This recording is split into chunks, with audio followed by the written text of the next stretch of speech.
Você já parou para pensar que aquilo que parece um problema simples pode esconder algo muito maior?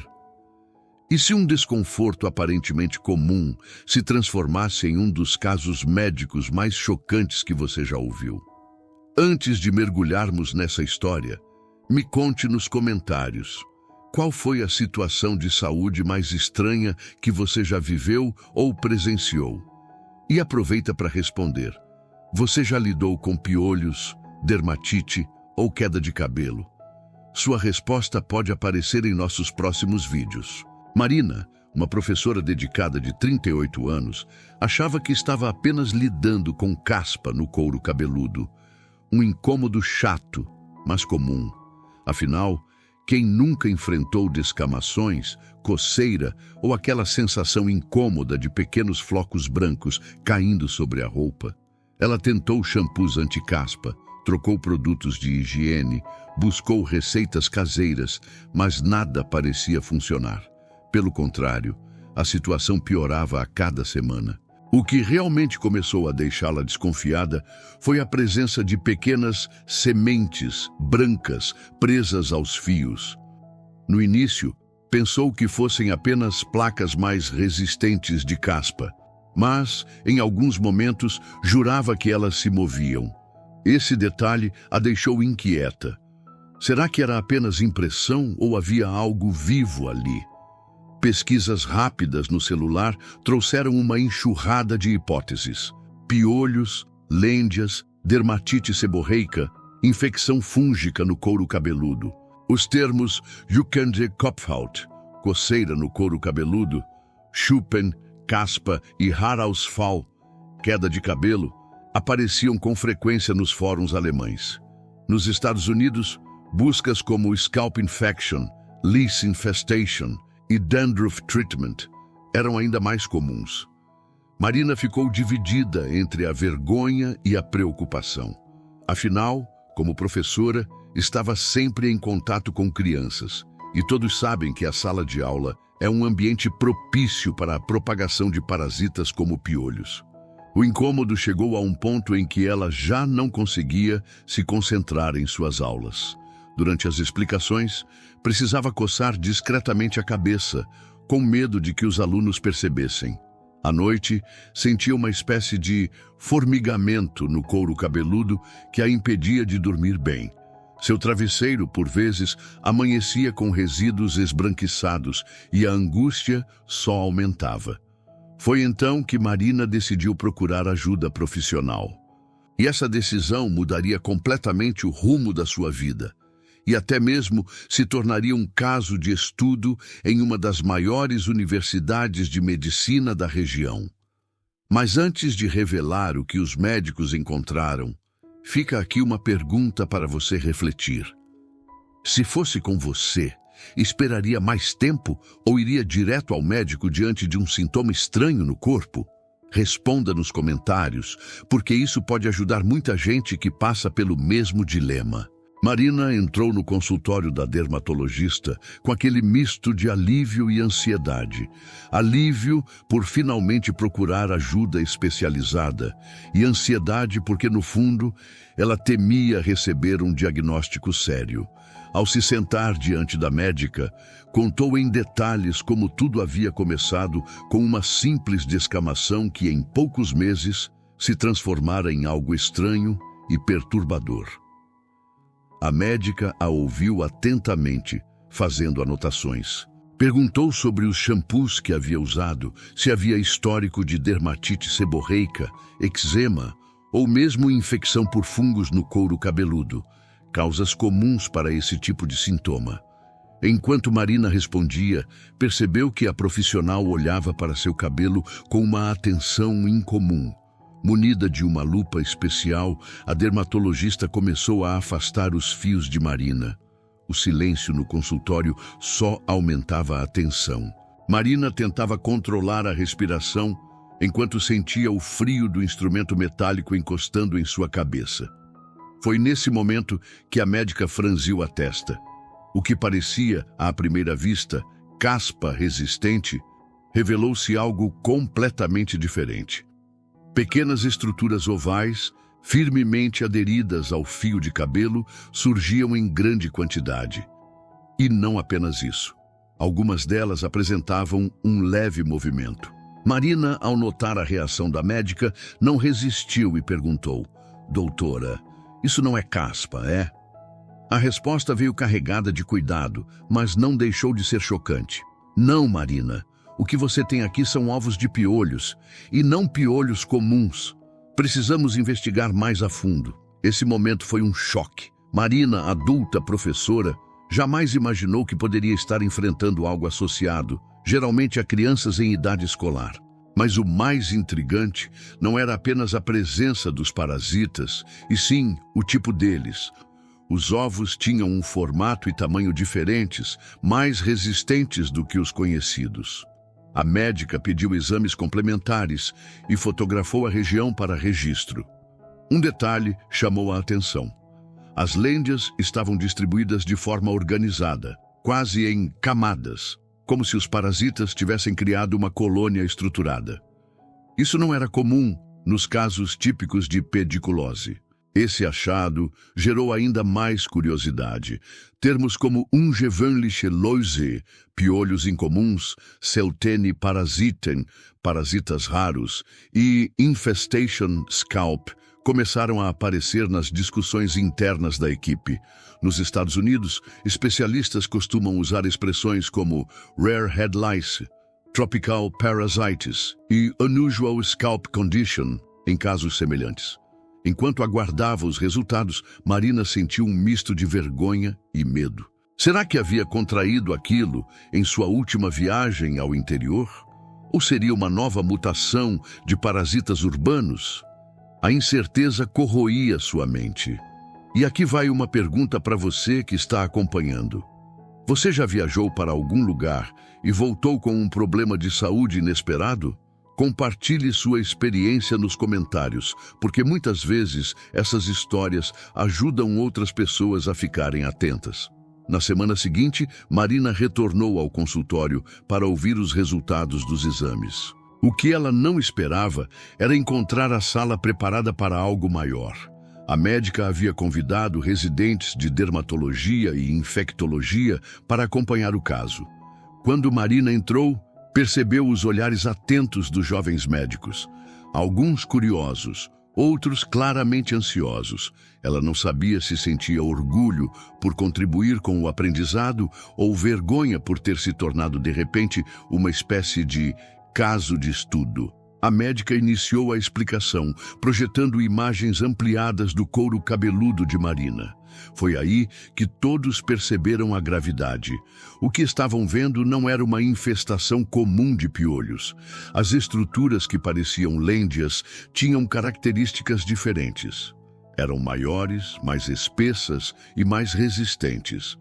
Um dos residentes não conteve a surpresa e comentou: "Doutora, isso não se parece com pedículos humanos capitis, o piolho humano comum." E a médica respondeu com um tom grave: "Exatamente. É por isso que esse caso é tão importante. Estamos diante de uma infestação atípica, possivelmente causada por uma espécie rara de piolho tropical." As imagens mostravam ovos dispostos em camadas organizadas, como se fossem pequenas construções sobre o couro cabeludo. Isso chamou a atenção de todos, pois piolhos comuns não apresentam esse padrão de organização. Era como se estivessem diante de uma colônia viva, estruturada com lógica própria. E não se esqueçam, se inscreva no canal, ative o sininho das notificações e deixe aquele like para nos ajudar a continuar trazendo esses casos incríveis para vocês. E queria saber de onde você está assistindo esse vídeo, me conta aí nos comentários. Enquanto a médica descrevia os achados, Marina tentava se manter calma, mas por dentro estava em choque. Nunca imaginou que algo aparentemente banal pudesse se transformar em um enigma científico. A curiosidade entre os residentes crescia. Palavras-chave começaram a ser anotadas: tropische Läuse, piolhos tropicais, Parasitenbefall Kopfhaut, infestação de parasitas no couro cabeludo, e até mesmo exotiche infection, infecção exótica. Já em bases norte-americanas, termos como Rare Lice Outbreak, Scalp Parasite Infection e Strange Scalp Symptoms são usados para catalogar casos semelhantes. O que ninguém podia negar era o impacto visual daquelas imagens. Um silêncio tomou conta da sala, seguido de exclamações baixas de surpresa. Era como se todos estivessem diante de um mistério biológico que fugia dos padrões conhecidos. E aqui eu te pergunto, como você reagiria se descobrisse que carrega no corpo um parasita raro, estudado até por médicos em formação? Ficaria com medo ou aliviado por estar recebendo atenção especial? Escreva nos comentários, porque isso abre uma discussão interessante sobre medo, ciência e cuidado médico. A decisão de procurar ajuda profissional não foi apenas um passo em direção à cura, mas o início de uma investigação científica involuntária. A consulta com a dermatologista marcou o ponto de virada, o momento em que a percepção de Marina sobre seu próprio corpo seria radicalmente alterada. A médica, com a precisão de quem está acostumada a desvendar os mistérios da pele, iniciou o exame com ferramentas que revelariam o que os olhos desarmados não conseguiam discernir. Sob a luz especial e ampliada pela lupa, a verdadeira natureza do que afligia Marina começou a se desenhar, desfazendo a ilusão de um problema comum e abrindo as portas para um enigma biológico. O que se seguiu seria uma revelação que abalaria as noções pré-concebidas sobre parasitas e a capacidade de adaptação da vida em suas formas mais inesperadas. A jornada de Marina, que começou com a simples esperança de se livrar da caspa, estava prestes a se transformar em uma odisseia médica, uma exploração profunda da resiliência e da diversidade do mundo microscópico que muitas vezes coexiste conosco sem que tenhamos a menor ideia. Este não é apenas o relato de uma condição incomum, mas uma imersão na ciência por trás da resistência, na luta do corpo humano contra invasores inesperados e na capacidade da medicina de desvendar o desconhecido, mesmo quando ele se manifesta de forma tão sutil e perturbadora. A história de Marina é um testemunho da complexidade da vida e um lembrete de que, por trás da normalidade aparente, podem residir segredos biológicos extraordinários, esperando para serem descobertos e compreendidos. O desconforto inicial, que parecia um mero incômodo, logo se revelaria um portal para um universo de descobertas médicas. A primeira consulta, um momento de esperança para Marina, rapidamente se transformou em um palco de revelações científicas. A dermatologista, com um olhar aguçado e a experiência de anos de prática, examinou o couro cabeludo com uma atenção que ia além do superficial. Ao usar uma lupa de alta magnificação e uma fonte de luz especializada, o que antes parecia uma caspa persistente e irritante, começou a revelar sua verdadeira natureza. Diante dos olhos treinados da médica, estruturas ovais, distintamente maiores e com uma firmeza que as diferenciava das lêndias comuns, exibiam uma adesão tenaz aos fios de cabelo. Algumas dessas formações apresentavam um movimento interno sutil, um tremor quase imperceptível que, sob o escrutínio científico, sinalizava uma atividade vital inesperada. A expressão facial da profissional, que antes demonstrava profissionalismo sereno, passou a denotar uma seriedade crescente, um prenúncio de que o diagnóstico seria tudo menos rotineiro. Marina, isso não se trata de caspa, a médica declarou, sua voz transmitindo a gravidade da descoberta. São ovos de piolhos, mas não se assemelham aos piolhos comuns que encontramos no dia a dia. A revelação atingiu Marina como um raio, desmantelando a narrativa familiar de um problema dermatológico comum. Aos 38 anos, uma professora respeitada e adulta, ela se via confrontada com um diagnóstico que desafiava as expectativas, uma infestação que, embora relacionada a piolhos, possuía características anômalas. A sensação era de um terreno desconhecido sendo pisado, onde os mapas médicos habituais pareciam insuficientes. O que ela acreditava ser um incômodo superficial e tratável, revelava-se, na verdade, uma manifestação rara de parasitismo, um mistério biológico que começava a se desdobrar em seu próprio corpo. O impacto dessa notícia inicial foi profundo, não apenas pela natureza do diagnóstico, mas pela sua implicação em termos de raridade e potencial para desvios do conhecimento estabelecido. A dermatologista, reconhecendo a singularidade do caso, tomou a decisão de expandir o escopo da observação. Na consulta de retorno, a sala de espera, que antes abrigava apenas a paciente e a médica, agora estava repleta de jovens profissionais em formação, residentes de dermatologia, convidados a testemunhar e aprender com a apresentação de Marina. Fotos ampliadas, capturadas durante o exame inicial, foram projetadas em uma tela, exibindo uma organização quase arquitetônica da infestação. Os ovos estavam dispostos em camadas meticulosas ao longo dos fios de cabelo, uma demonstração visual da complexidade e da estranheza do parasita. Um dos residentes, com uma observação perspicaz, murmurou para o colega ao lado, mas de forma audível para a sala inteira: "Isso não se parece com pedículos humanos capitis." A confirmação veio prontamente da dermatologista. "Estamos diante de uma espécie rara, possivelmente tropical. Este caso precisa ser documentado." A troca de termos técnicos como ungewöhnliche Läuse, piolhos incomuns, Seutene parasitem, parasitas raros, e rare head lice, piolhos de cabeça raros, preencheu o ar da sala, sublinhando a importância científica do que estava sendo observado. O silêncio que se seguiu não era de constrangimento, mas de profunda reflexão, um reconhecimento coletivo de que aquele não era um simples caso clínico a ser tratado e esquecido, mas um enigma biológico que exigia investigação aprofundada e um entendimento mais amplo das dinâmicas parasitárias.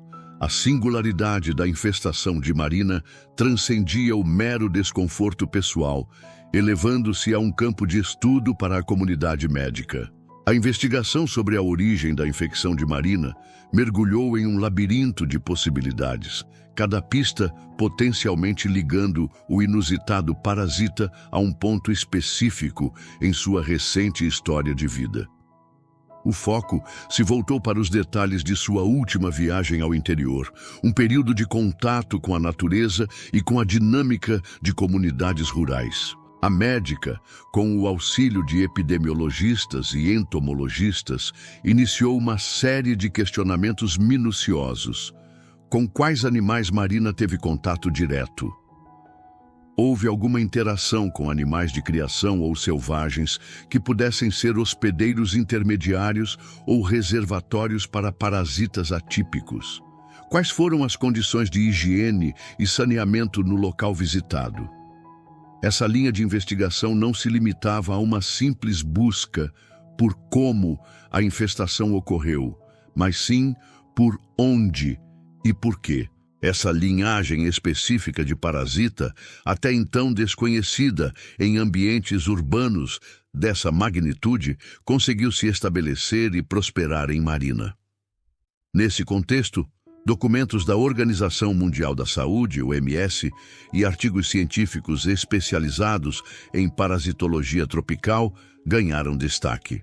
Esses relatórios alertavam sobre a emergência de espécies de parasitas resistentes, frequentemente adaptadas a ecossistemas tropicais que, em circunstâncias específicas de migração humana ou alterações ambientais, poderiam se infiltrar e estabelecer colônias em novas áreas geográficas, incluindo centros urbanos.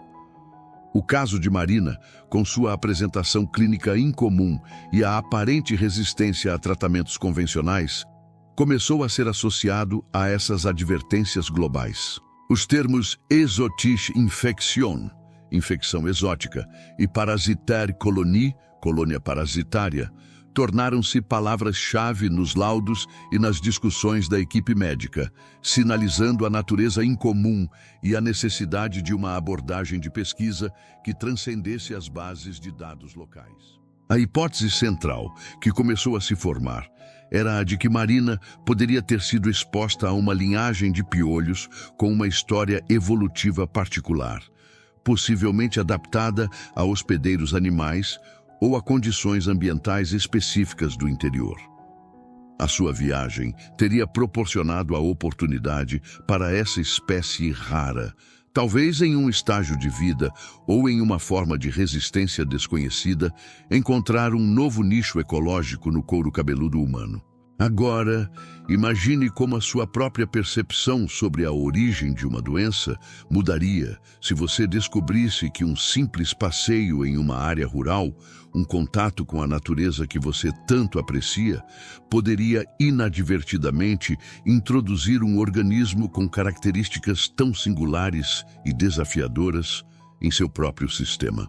A investigação se aprofundou na entomologia de parasitas de animais domésticos e selvagens da região visitada por Marina, buscando um elo genético ou morfológico que pudesse confirmar a origem exótica da infestação. O avanço na compreensão da origem do parasita exigiu uma análise aprofundada das condições ambientais da área de onde Marina retornou. Eram conhecidos surtos de doenças zoonóticas nessa região? Havia relatos de parasitas com morfologias ou resistências incomuns em animais locais? A equipe médica e científica começou a cruzar informações de saúde pública, relatórios de campo de biólogos e entomologistas, e até mesmo dados climáticos e de biodiversidade da área. A ideia era construir um perfil ambiental que pudesse explicar a presença e a possível adaptação desse parasita. A investigação se tornou um exercício de ecologia médica, buscando entender a intersecção entre o ambiente, os hospedeiros animais e, finalmente, o hospedeiro humano, que, como Marina, se tornou o ponto de convergência inesperado. Além disso, a pesquisa se debruçou sobre a possibilidade de que esses parasitas raros pudessem possuir ciclos de vida ou mecanismos de reprodução que os diferenciassem significativamente dos piolhos comuns. Havia alguma fase do ciclo de vida do parasita que pudesse ser particularmente resistente a tratamentos ou que permitisse uma disseminação mais discreta? A análise dos ovos, com sua estrutura e adesão incomuns, sugeria adaptações morfológicas que poderiam conferir uma vantagem evolutiva em um novo ambiente ou em face de uma resposta imune humana. A complexidade da situação exigia uma abordagem multidisciplinar, integrando conhecimentos de parasitologia, entomologia, ecologia e epidemiologia para desvendar o quebra-cabeça da origem da infestação de Marina e, com isso, traçar um caminho para um tratamento eficaz. A origem exótica não era apenas um rótulo, mas uma chave para entender a natureza da resistência observada. O tratamento de Marina rapidamente se viu em um beco sem saída, confrontado com a tenacidade surpreendente do parasita. Os protocolos convencionais, aqueles que geralmente erradicam eficazmente as infestações de piolhos comuns, mostraram-se completamente ineficazes. Shampoos com inseticidas potentes, loções de aplicação tópica e até mesmo tratamentos mais agressivos, que em outros casos teriam sido suficientes para eliminar a praga, não causaram qualquer impacto discernível sobre os ovos e os piolhos presentes no couro cabeludo de Marina. Era como se o parasita possuísse uma armadura biológica, uma resistência intrínseca que o tornava imune às armas químicas mais comuns. Essa falha terapêutica inicial não apenas prolongou o sofrimento de Marina, mas também acendeu um alerta vermelho para a equipe médica, indicando que estavam lidando com algo que ia além de uma simples variação genética ou uma resistência emergente comum. Diante da persistência do parasita, a dermatologista, em colaboração com infectologistas e farmacologistas, decidiu adotar uma abordagem experimental.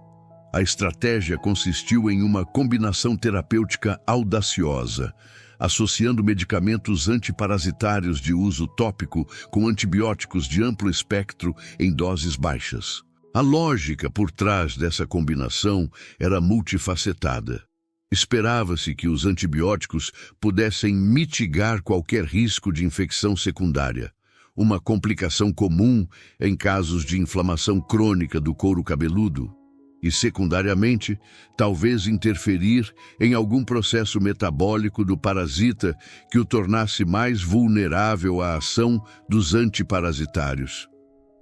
Essa fase do tratamento foi particularmente árdua para Marina. O couro cabeludo apresentava uma ardência constante. A coceira, longe de diminuir, parecia intensificar-se em certos momentos, e a sensação persistente de movimento sob a pele a atormentava, como se a cada dia ela estivesse travando uma batalha contra um inimigo invisível e implacável, que se adaptava e resistia a cada nova investida. Apesar do desconforto físico avassalador e do impacto emocional que essa luta incessante provocava, os exames de acompanhamento começaram a revelar um cenário complexo.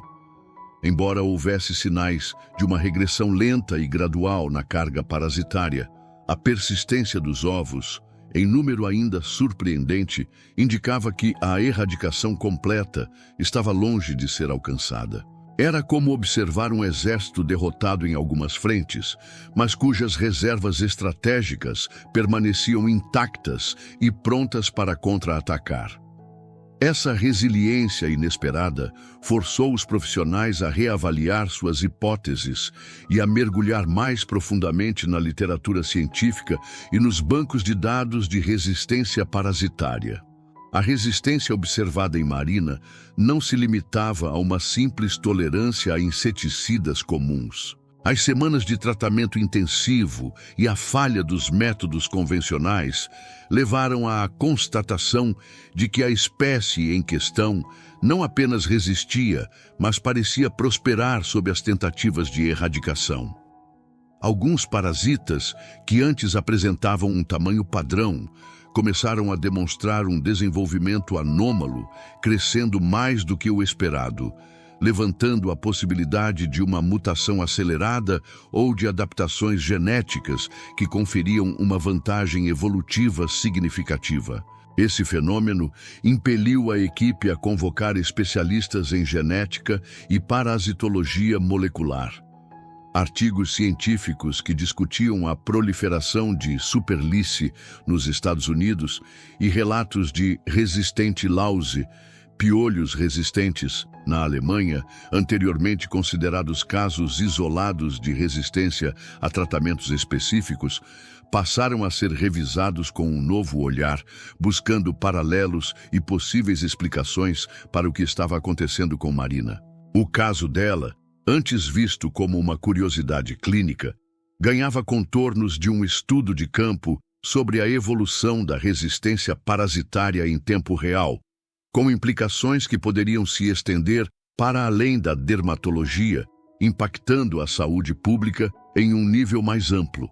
A investigação agora se concentrava em entender os mecanismos moleculares por trás dessa resistência sem precedentes. O que começou como uma batalha contra um parasita resistente, rapidamente se desdobrou em um profundo mergulho no impacto psicológico que tal condição pode infligir.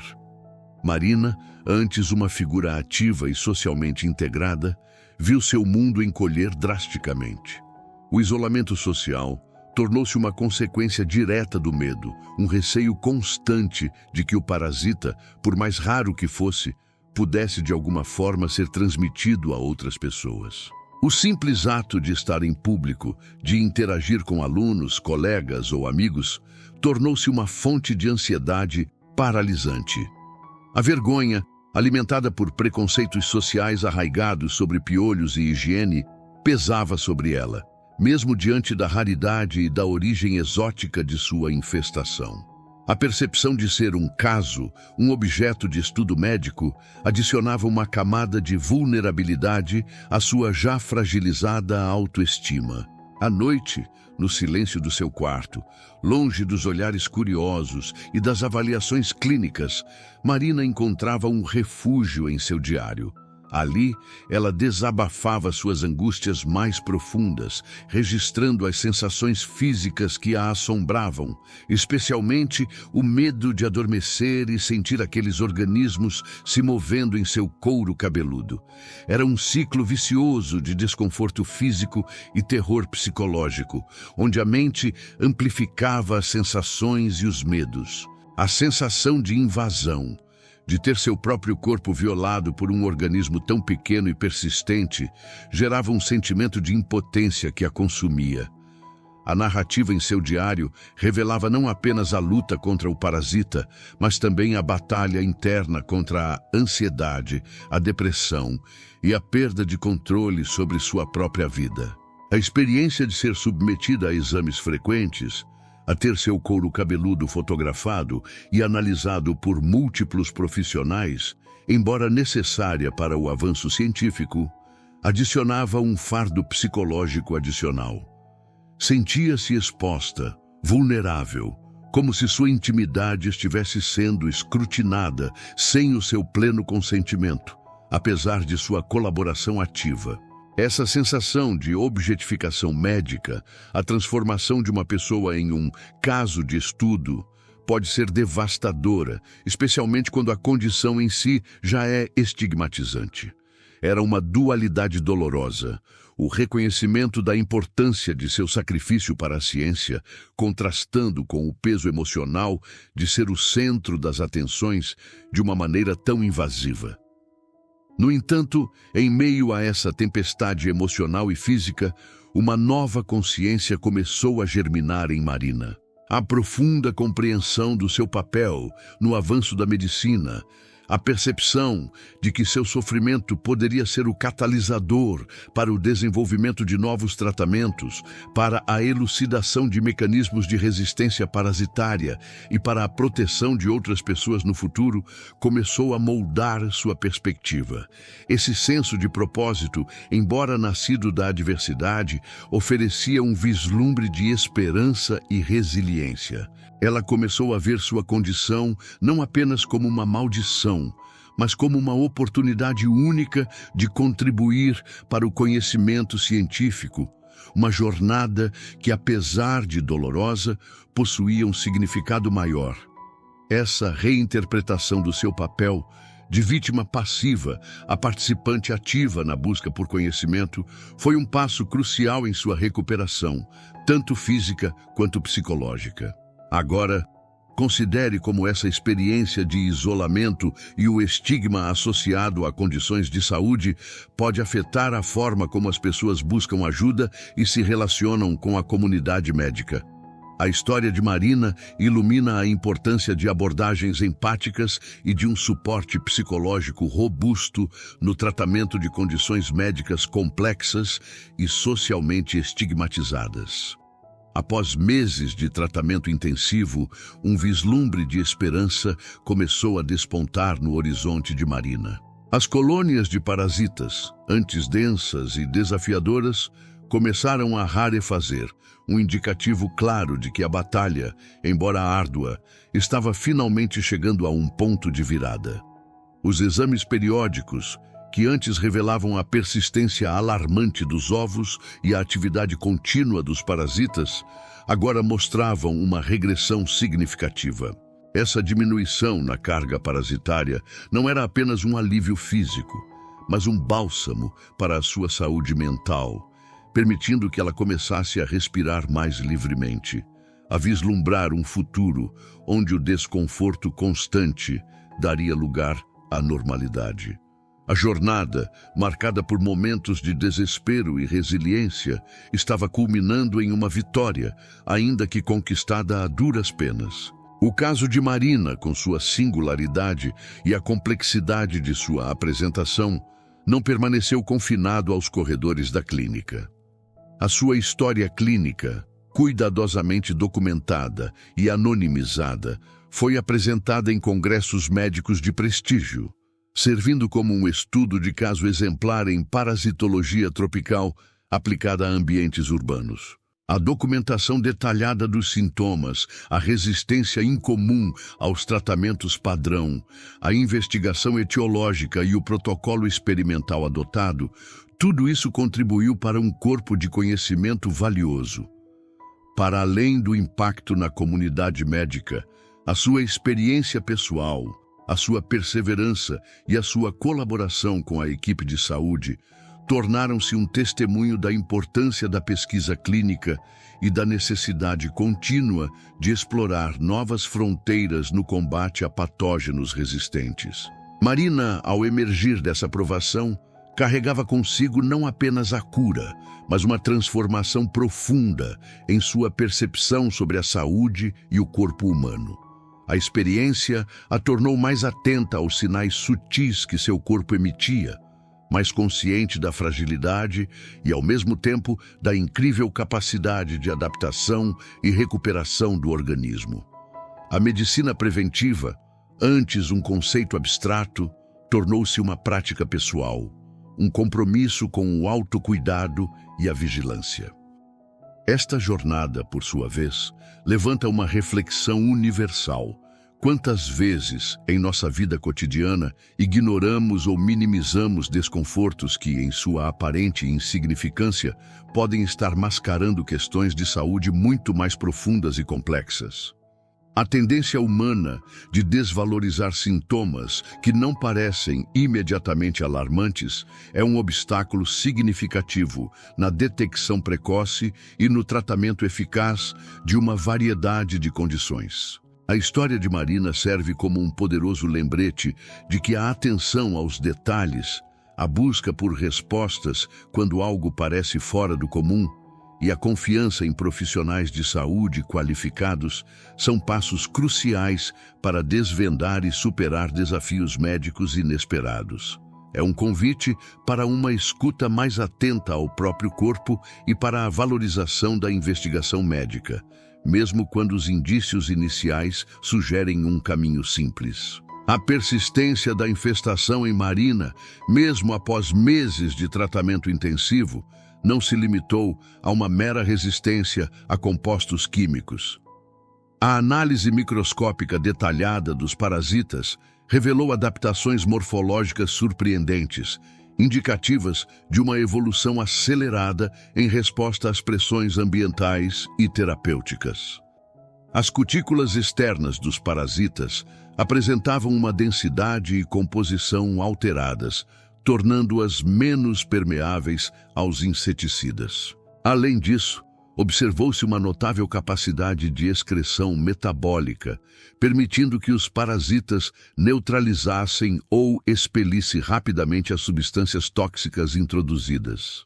Essa complexa rede de adaptações fisiológicas e estruturais explicava, em grande parte, a falha dos tratamentos convencionais, que foram desenvolvidos com base na biologia de espécies de piolhos mais comuns e menos adaptáveis.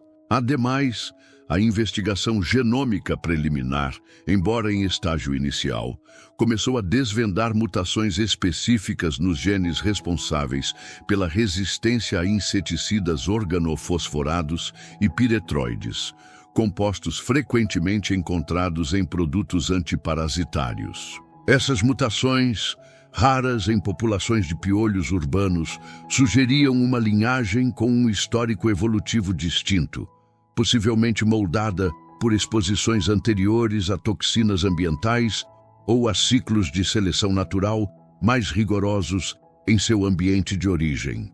A descoberta dessas alterações genéticas abriu novas avenidas de pesquisa, focando na identificação de compostos que pudessem contornar esses mecanismos de defesa ou, alternativamente, em terapias que atacassem alvos moleculares diferentes, menos suscetíveis a mutações rápidas, Por conseguinte, a equipe médica começou a explorar abordagens terapêuticas que iam além da simples aplicação de agentes químicos. Uma dessas linhas de investigação envolvia o uso de terapias físicas, como a aplicação controlada de calor ou frio extremo, com o objetivo de desnaturar proteínas essenciais aos parasitas ou de danificar suas estruturas celulares. Testes preliminares em laboratório com amostras coletadas de Marina indicaram que ciclos específicos de exposição a temperaturas elevadas, embora rigorosamente controlados para não causar danos ao couro cabeludo humano, poderiam ser eficazes na eliminação de uma porcentagem significativa dos parasitas e de seus ovos. Essa abordagem, por não depender de compostos químicos, oferecia a promessa de contornar a resistência genética e metabólica observada. Em paralelo, a pesquisa considerou o potencial de agentes biológicos. A possibilidade de utilizar fungos entomopatogênicos, micro-organismos que atacam insetos e outros artrópodes, foi levantada. Esses fungos, ao penetrarem a cutícula do parasita, liberam enzimas e toxinas que causam a morte do hospedeiro. A seleção de cepas fúngicas específicas, com afinidade comprovada por parasitas de hábitos semelhantes aos dos piolhos, e a avaliação de sua segurança e eficácia em modelos experimentais, tornaram-se prioridade. Essa estratégia representava uma mudança de paradigma, passando de um combate químico direto para uma abordagem mais ecológica, explorando as complexas interações predador-presa no mundo microbiano. A complexidade da resistência de Marina, portanto, impulsionou a ciência a buscar soluções em domínios anteriormente não considerados. Outra linha de pesquisa inovadora focou na utilização de nanopartículas. Partículas minúsculas, com diâmetro medido em bilionésimos de metro, foram projetadas para encapsular compostos antiparasitários de alta potência. Essas nanopartículas eram funcionalizadas com moléculas que reconheciam especificamente os receptores presentes na superfície das células do parasita. Ao se ligarem a esses receptores, as nanopartículas liberavam sua carga terapêutica diretamente no interior do parasita, garantindo uma concentração máxima do agente ativo onde ele era mais necessário. Além disso, o tamanho nanométrico permitia que essas partículas penetrassem nas estruturas mais resistentes do parasita, como o exoesqueleto e as membranas celulares, superando barreiras que impediam a ação de medicamentos convencionais. Adicionalmente, a pesquisa explorou a engenharia de moléculas de RNA de interferência, RNAi. Essa tecnologia permite silenciar genes específicos essenciais para a sobrevivência do parasita. Ao introduzir fragmentos de RNAi que correspondiam às sequências genéticas vitais do parasita, o processo natural de expressão gênica era interrompido, levando à inativação do gene-alvo e, consequentemente, à morte do organismo. A grande vantagem do RNAi reside em sua especificidade. As sequências de RNA são projetadas para se ligarem apenas ao material genético do parasita, evitando interações com o genoma humano. O desafio técnico consistia em desenvolver um sistema de entrega eficiente para que essas moléculas de RNA atingissem as células do parasita no couro cabeludo de Marina. Considerando a complexidade da resistência observada, a equipe também investigou a possibilidade de criar resistência induzida no próprio parasita. Através de técnicas de edição genética, como o CRISPR-Cas9, buscava-se introduzir mutações controladas no genoma do parasita que o tornassem dependente de um nutriente específico, que seria então removido do ambiente ou neutralizado por um agente terapêutico. Embora essa abordagem fosse ainda mais experimental, ela representava um salto conceitual, transformando a própria biologia do parasita em uma arma contra ele. A ideia era, em essência, reprogramar o invasor para que ele se tornasse inofensivo ou autodestrutivo. Essa exploração da bioengenharia e da genética avançada sinalizava um futuro onde o combate a parasitas resistentes poderia se dar através de intervenções moleculares precisas e inovadoras. A persistência do parasita de Marina, que desafiava os tratamentos convencionais, abriu um novo capítulo de pesquisa focado na sua ecologia microbiana intrínseca e nas interações simbióticas que poderiam estar sustentando sua sobrevivência.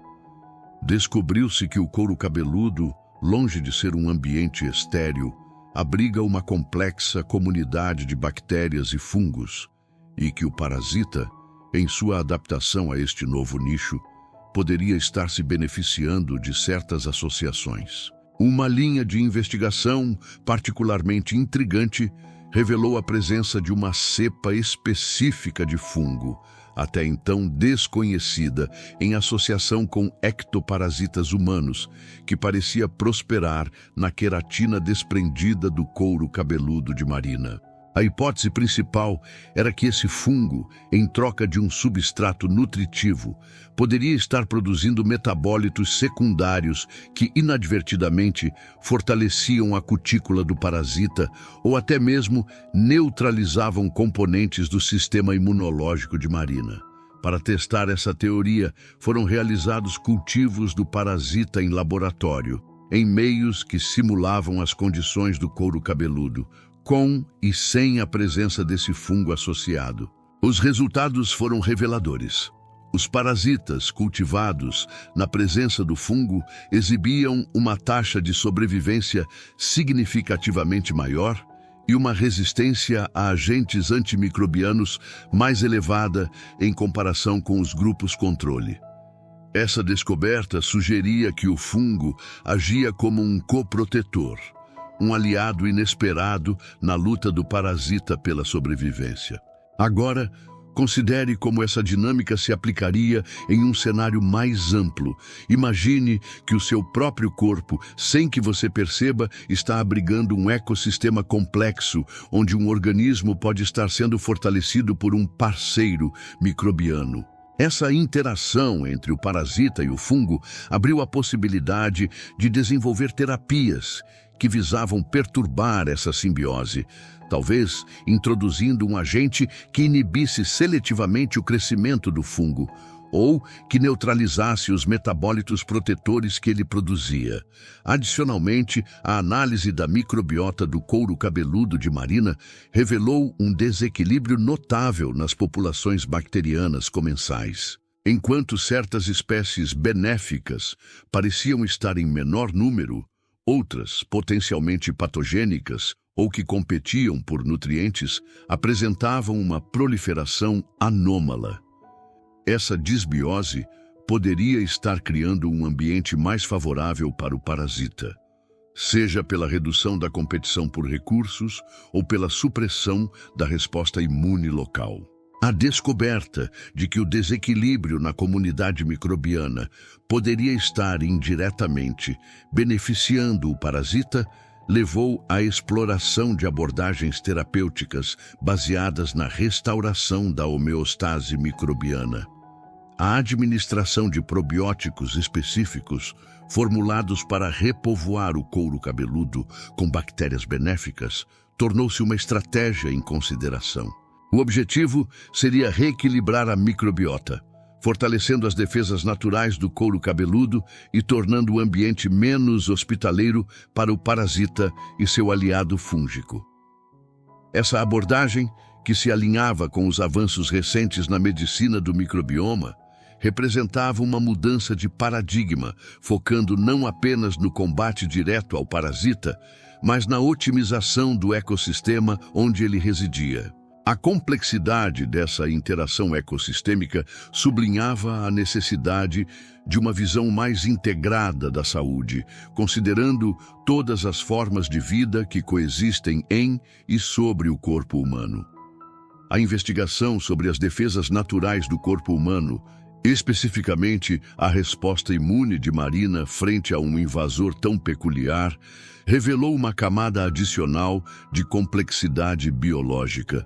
Longe de ser uma simples batalha de ataque e defesa, o sistema imunológico de Marina demonstrava uma notável capacidade de adaptação, mas também de confusão diante da natureza atípica do parasita.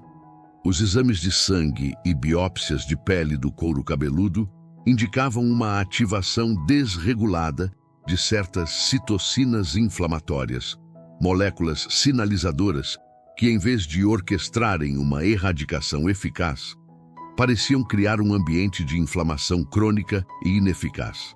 Essa inflamação, por si só, contribuía para a coceira e o desconforto, mas paradoxalmente não conseguia neutralizar a ameaça parasitária. Um aspecto intrigante era a aparente supressão de respostas imunes celulares específicas. Normalmente, em infestações parasitárias, as células T e os macrófagos desempenhariam um papel crucial na identificação e destruição dos invasores. No entanto, nos tecidos de Marina, a atividade dessas células parecia diminuída ou, em alguns casos, desviada para responder a marcadores inflamatórios inespecíficos. Isso sugeria que o parasita poderia estar secretando moléculas que, de alguma forma, inibiam a ação dessas células de defesa, uma estratégia de evasão imunológica sofisticada. Pense, por exemplo, em como um exército pode criar cortinas de fumaça para cegar o inimigo. O parasita de Marina parecia fazer algo semelhante com o sistema de alerta e ataque do corpo. A pesquisa se aprofundou na análise de exossomos, pequenas vesículas liberadas pelas células, que atuam como mensageiros intercelulares.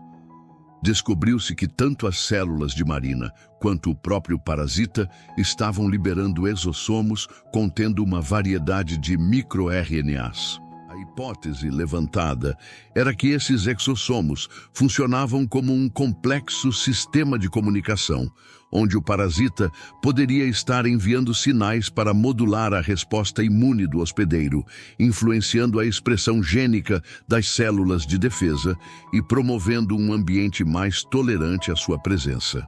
A análise comparativa dos microRNAs presentes nos exossomos de Marina e nos liberados pelo parasita revelou padrões distintos, indicando uma possível interferência direta na sinalização imunológica. Outro ponto de investigação crucial foi a resposta de anticorpos.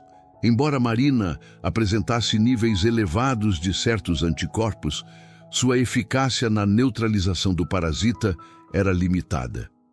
Isso poderia indicar que os anticorpos produzidos não eram capazes de se ligar eficientemente aos antígenos do parasita, ou que o parasita possuía mecanismos para mascarar esses antígenos. A possibilidade de que o parasita estivesse utilizando camuflagem molecular, talvez incorporando proteínas do hospedeiro em sua própria superfície, foi considerada.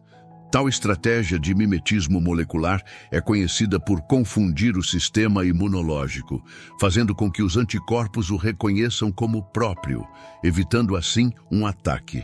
A complexidade dessa interação imunológica destacava a necessidade de abordagens terapêuticas que pudessem restaurar ou otimizar a capacidade do corpo de reconhecer e combater o invasor de forma eficaz, talvez através da indução de respostas imunes mais específicas e potentes. A exploração de compostos bioativos com potencial terapêutico contra o parasita de Marina avançou para um território ainda mais inovador.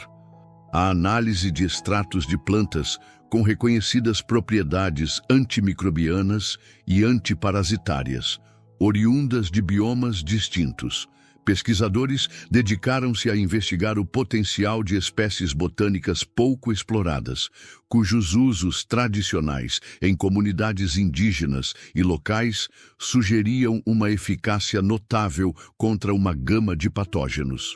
Um dos focos principais recaiu sobre um extrato de uma planta amazônica, conhecida popularmente como erva do couro, cujas folhas, quando submetidas a um processo de extração com solventes específicos, liberavam um coquetel complexo de alcaloides e flavonoides. Testes preliminares em modelos celulares demonstraram que esse extrato, em concentrações relativamente baixas, era capaz de induzir a apoptose, ou morte celular programada, nas células do parasita, sem causar danos significativos às células queratinócitas humanas. A particularidade dessa descoberta reside na ação sinérgica dos diversos compostos presentes no extrato, onde a combinação de diferentes moléculas potencializava a atividade antiparasitária de cada uma individualmente, um fenômeno conhecido como efeito de sinergismo. Outra vertente da pesquisa botânica concentrou-se em um arbusto nativo da Caatinga, cujas raízes eram tradicionalmente utilizadas para o tratamento de infecções cutâneas. A análise fitoquímica revelou a presença de saponinas triterpênicas com uma estrutura molecular incomum, que pareciam interferir diretamente na integridade da membrana celular do parasita. Em testes de laboratório, essas saponinas demonstraram a capacidade de formar complexos com esteróis presentes na membrana do parasita, alterando sua fluidez e permeabilidade, levando à lise celular e à morte do organismo. A relevância dessa descoberta reside na novidade estrutural das saponinas identificadas, que se diferenciavam de compostos conhecidos por sua atividade antiparasitária, sugerindo um mecanismo de ação inédito e potencialmente menos propenso a gerar resistência. Além da busca por novos compostos, a investigação também se voltou para a otimização de métodos de entrega desses extratos. A aplicação tópica direta de extratos brutos frequentemente resulta em baixa biodisponibilidade e rápida degradação, limitando sua eficácia. Para contornar essa limitação, pesquisadores exploraram a nanotecnologia, desenvolvendo nanoemulsões e lipossomas contendo os extratos botânicos. Essas nanoestruturas, com tamanho nanométrico, eram capazes de encapsular os compostos bioativos, protegendo-os da degradação e facilitando sua penetração nas camadas mais profundas do couro cabeludo e, subsequentemente, nas células do parasita.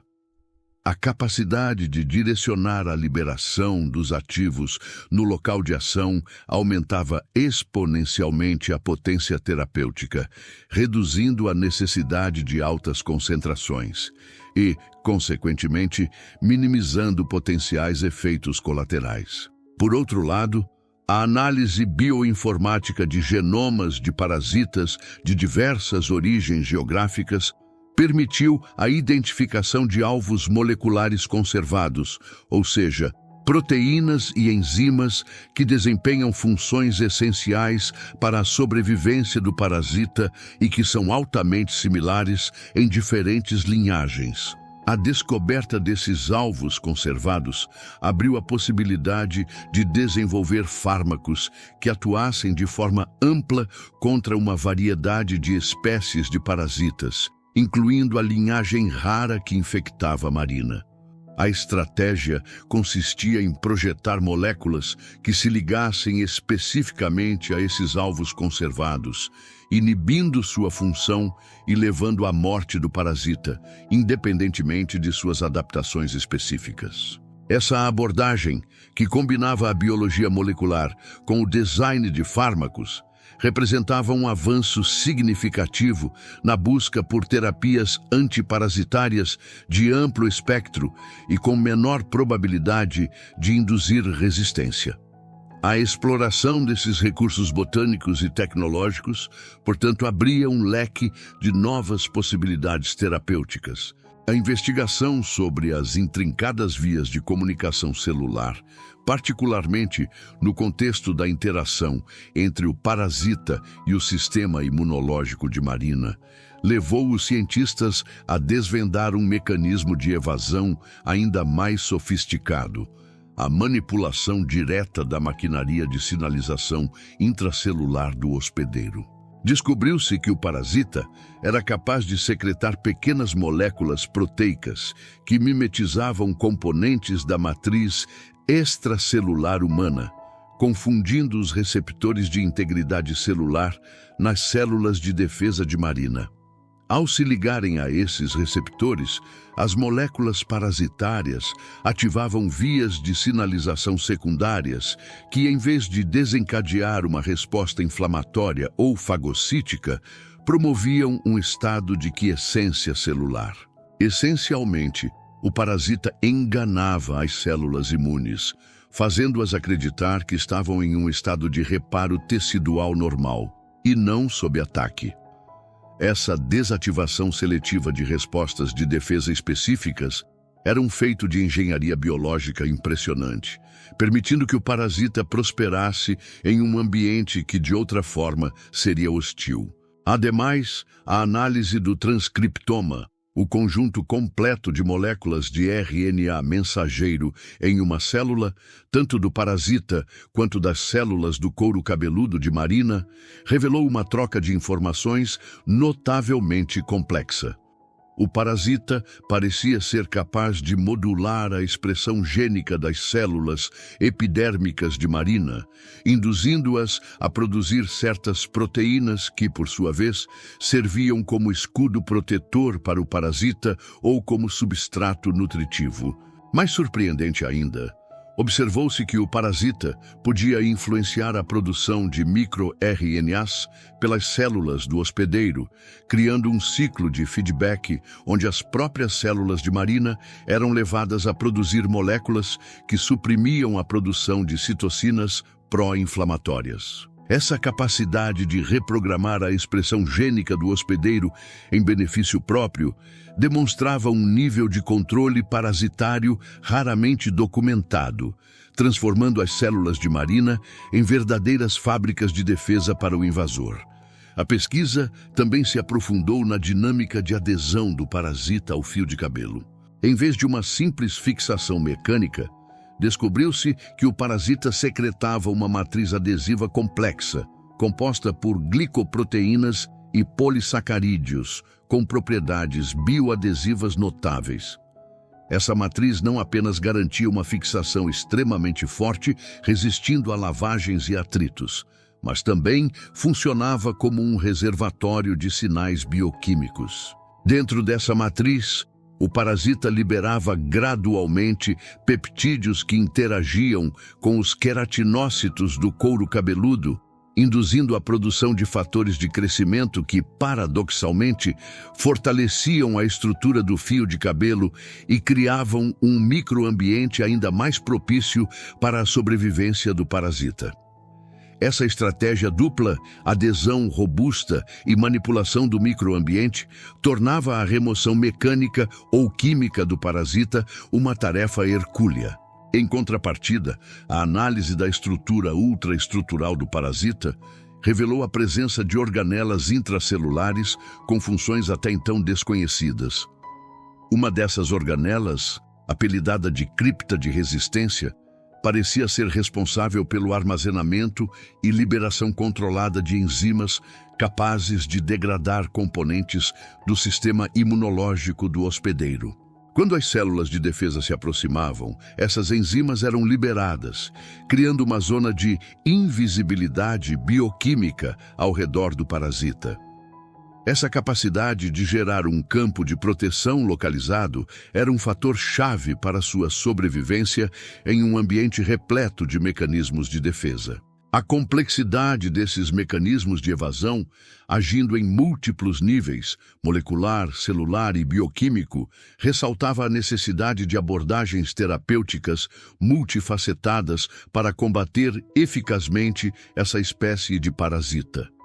A exploração de compostos bioativos com potencial terapêutico contra o parasita de Marina avançou para um território ainda mais inovador.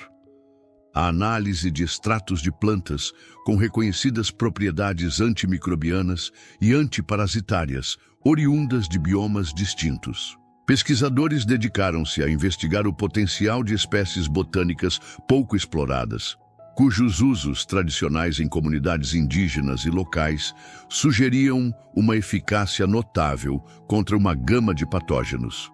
Um dos focos principais recaiu sobre um extrato de uma planta amazônica, conhecida popularmente como erva do couro, cujas folhas, quando submetidas a um processo de extração com solventes específicos, liberavam um coquetel complexo de alcaloides e flavonoides. Testes preliminares em modelos celulares demonstraram que esse extrato, em concentrações relativamente baixas, era capaz de induzir a apoptose, ou morte celular programada, nas células do parasita, sem causar danos significativos às células queratinócitas humanas. A particularidade dessa descoberta reside na ação sinérgica dos diversos compostos presentes no extrato, onde a combinação de diferentes moléculas potencializava a atividade antiparasitária de cada uma individualmente, um fenômeno conhecido como efeito de sinergismo. Outra vertente da pesquisa botânica concentrou-se em um arbusto nativo da caatinga, cujas raízes eram tradicionalmente utilizadas para o tratamento de infecções cutâneas. A análise fitoquímica revelou a presença de saponinas triterpênicas com uma estrutura molecular incomum, que pareciam interferir diretamente na integridade da membrana celular do parasita. Em testes de laboratório, essas saponinas demonstraram a capacidade de formar complexos com esteróis presentes na membrana do parasita, alterando sua fluidez e permeabilidade, levando à lise celular e à morte do organismo. A relevância dessa descoberta reside na novidade estrutural das saponinas identificadas, que se diferenciavam de compostos conhecidos por sua atividade antiparasitária, sugerindo um mecanismo de ação inédito e, potencialmente, menos propenso a gerar resistência. Por outro lado, a análise da microbiota do couro cabeludo de Marina revelou um desequilíbrio notável nas populações bacterianas comensais. Enquanto certas espécies benéficas pareciam estar em menor número, outras, potencialmente patogênicas ou que competiam por nutrientes, apresentavam uma proliferação anômala. Essa disbiose poderia estar criando um ambiente mais favorável para o parasita, seja pela redução da competição por recursos ou pela supressão da resposta imune local. A descoberta de que o desequilíbrio na comunidade microbiana poderia estar indiretamente beneficiando o parasita levou à exploração de abordagens terapêuticas baseadas na restauração da homeostase microbiana. A administração de probióticos específicos, formulados para repovoar o couro cabeludo com bactérias benéficas, tornou-se uma estratégia em consideração. O objetivo seria reequilibrar a microbiota, fortalecendo as defesas naturais do couro cabeludo e tornando o ambiente menos hospitaleiro para o parasita e seu aliado fúngico. Essa abordagem, que se alinhava com os avanços recentes na medicina do microbioma, representava uma mudança de paradigma, focando não apenas no combate direto ao parasita, mas na otimização do ecossistema onde ele residia. Além da busca por novos compostos, a investigação também se voltou para a otimização de métodos de entrega desses extratos. A aplicação tópica direta de extratos brutos frequentemente resulta em baixa biodisponibilidade e rápida degradação, limitando sua eficácia. Para contornar essa limitação, pesquisadores exploraram a nanotecnologia, desenvolvendo nanoemulsões e lipossomas contendo os extratos botânicos. Essas nanoestruturas, com tamanho nanométrico, eram capazes de encapsular os compostos bioativos, protegendo-os da degradação e facilitando sua penetração nas camadas mais profundas do couro cabeludo e, subsequentemente, nas células do parasita. A capacidade de direcionar a liberação dos ativos no local de ação aumentava exponencialmente a potência terapêutica, reduzindo a necessidade de altas concentrações e, consequentemente, minimizando potenciais efeitos colaterais. Ademais, a análise bioinformática de genomas de parasitas de diversas origens geográficas permitiu a identificação de alvos moleculares conservados, ou seja, proteínas e enzimas que desempenham funções essenciais para a sobrevivência do parasita e que são altamente similares em diferentes linhagens. A descoberta desses alvos conservados abriu a possibilidade de desenvolver fármacos que atuassem de forma ampla contra uma variedade de espécies de parasitas, incluindo a linhagem rara que infectava Marina. A estratégia consistia em projetar moléculas que se ligassem especificamente a esses alvos conservados, inibindo sua função e levando à morte do parasita, independentemente de suas adaptações específicas. Essa abordagem, que combinava a biologia molecular com o design de fármacos, representava um avanço significativo na busca por terapias antiparasitárias de amplo espectro e com menor probabilidade de induzir resistência. A exploração desses recursos botânicos e tecnológicos, portanto, abria um leque de novas possibilidades terapêuticas. Ao entrelaçar as diversas facetas da jornada de Marina, percebemos que o que se iniciou como um incômodo banal evoluiu para uma intrincada tapeçaria de desafios biológicos e médicos. A narrativa se desdobrou para além da simples identificação de um parasita incomum, adentrando os domínios da adaptação evolutiva acelerada e da resiliência surpreendente frente às intervenções terapêuticas mais avançadas. A forma como o organismo invasor demonstrou uma capacidade notável de contornar defesas e de manipular o próprio ambiente, e a resposta do hospedeiro pintou um quadro vívido da complexidade da vida em sua essência mais resiliente. A investigação profunda dos mecanismos de evasão, desde as barreiras físicas até as sutis manipulações bioquímicas e genéticas, revela um padrão de sofisticação que desafia as abordagens convencionais. As diversas linhas de pesquisa convergiram para um entendimento mais profundo de como um organismo, em sua busca por sobrevivência, pode desenvolver estratégias que espelham a engenhosidade da própria natureza. Refletindo sobre essa jornada até agora, é possível vislumbrar a magnitude do que foi desvendado, onde cada descoberta abriu novas perguntas e expandiu os horizontes do conhecimento científico. Neste ponto, ao ponderarmos sobre a convergência dessas descobertas, a perspectiva se amplia, indicando que a compreensão de casos como o de Marina transcende a mera resolução de um problema individual. As implicações dessas observações ecoam em um espectro mais amplo, tocando em temas como a emergência de novas resistências, a interação entre diferentes formas de vida em ecossistemas cada vez mais interligados e a necessidade contínua de inovação em diagnósticos e tratamentos. Como se estivéssemos montando um quebra-cabeça científico complexo, as peças começam a se encaixar, revelando um panorama que exige uma nova forma de pensar sobre os desafios da saúde. À medida que nos aproximamos da reflexão final, torna-se claro que a história de Marina não é apenas um relato de superação pessoal, mas um espelho das vastas e muitas vezes ocultas complexidades do mundo natural. A maneira como a ciência, em sua busca incessante por respostas, desvendou os segredos de uma infestação aparentemente simples, mas profundamente complexa, oferece um vislumbre do potencial humano para compreender e interagir com os mistérios da vida.